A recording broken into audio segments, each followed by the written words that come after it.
to waste. Let's get into the game with Mo and Rad. I am so excited to start kicking this off. Yeah, I mean, it doesn't get better than that. Mohamad Light, this is the player that everybody wants to be watching. Right there, Bomber, Dark Prince, Bandit on the bottom. This could be a battle of meta decks. Yeah, I mean, Mo is someone that usually sticks pretty close to the meta, and we see our first champion, Archer Queen here, and I mean, look, if you're Rad, you're feeling good. You see Archer Queen, you have Lightning, that's a good start. Yeah, and I mean, the fact that he used the Lightning so quickly means that he was prepared for that. He knew that as soon as the Archer Queen gets up, he has to be cycling Lightnings. He doesn't want to fall behind where he gets in this weird cycle where he needs to cycle one Lightning on top of an Archer Queen, and then he already has another Archer Queen up. So I like that he's already set up where he knows what he wants to do. Yeah, the only thing that just starting off right here, you do know that Mo likes to cycle quickly, and he does have those skellies. The Bomber is 2 elixir nowadays. I know back in the day, we used to have to spend a little bit more for that, so it does seem like he might fall behind a little bit with his deck. But overall, it seems like it's a good early start. I'm not too sure about the NATO there.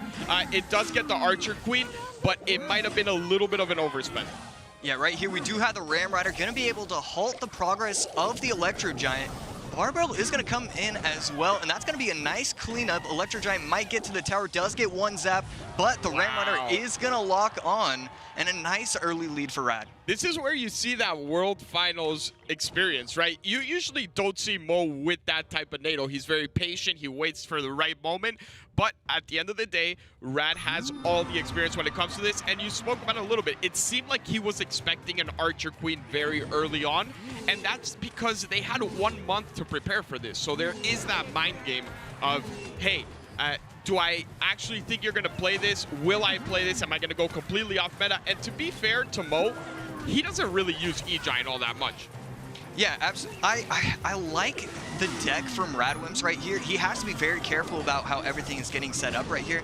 But I don't know how I feel about these Ram Riders. It's working out so far, but we see this a lot where the Ram Riders work early on, and then one thing happens, and then all of a sudden the Electro Giants get through. Yeah, and he also has to be careful about a Ram Rider like that, because once that's on his side, if there is an E-Giant on, and we're going to get our first connection here from Mo, that E-Giant connects one time and it does so much damage. But to your point, that Ram Rider, once it's on the other side, he can actually stop it with an E-Giant. Yes, you stop the E-Giant, but that zap continuously resets the charge from the Ram Rider. So their win conditions are both equally good when it comes to defense as well.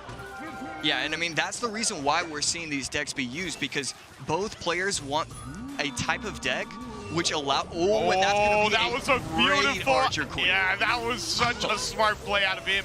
And we see this E-Giant is completely defensive. He is not planning to really do much with it, but he does force out something, because a half-health E-Giant is like a full health any troop in the game when it does get onto your tower. So Mo is being Mo right now. It started off a bit shaky, but it seems like he's taking full control of the match. And he has to use the Lightning on top of the Bridge Archer Queen. This is such a difficult position for him. Doesn't have the MK.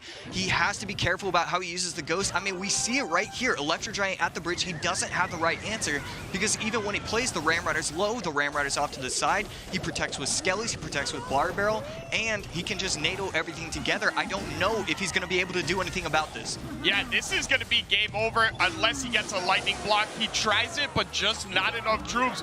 And you see Rad, right? Like, he is just raw emotion every time.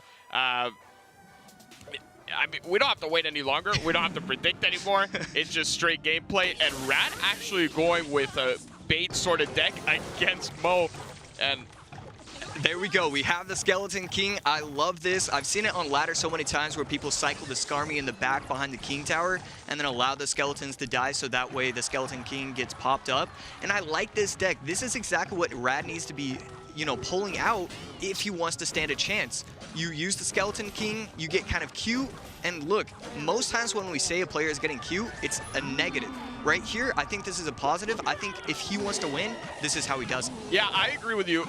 Catching Mo off guard with something that you don't really practice a lot against this. It's not seen that much in competitive play. We were actually all talking about that earlier, right? We were talking about it in the caster's room. You could say that we don't know if we're even going to see this card. So one-on-one against Mo, mirror matches, same type of decks, or decks that he's practiced a million times against, you probably won't beat him. I love the deck choice as well, but we have to see because, look, if there's one thing I learned is that you don't bet against Mo with interactions. Yeah. He knows everything. Yeah, and unfortunately, the way this deck is set up, yes, he's able to, I mean, we see it right here. He gets the Skeleton Barrel to pop. It allows him to charge up the 2 elixir usage of the hero, but he has Bar Barrel, he has Hunter, he has Ewiz, Mega Knight, Ghost. Every single possible answer that you could even conjure up is in Mohamad Light's deck.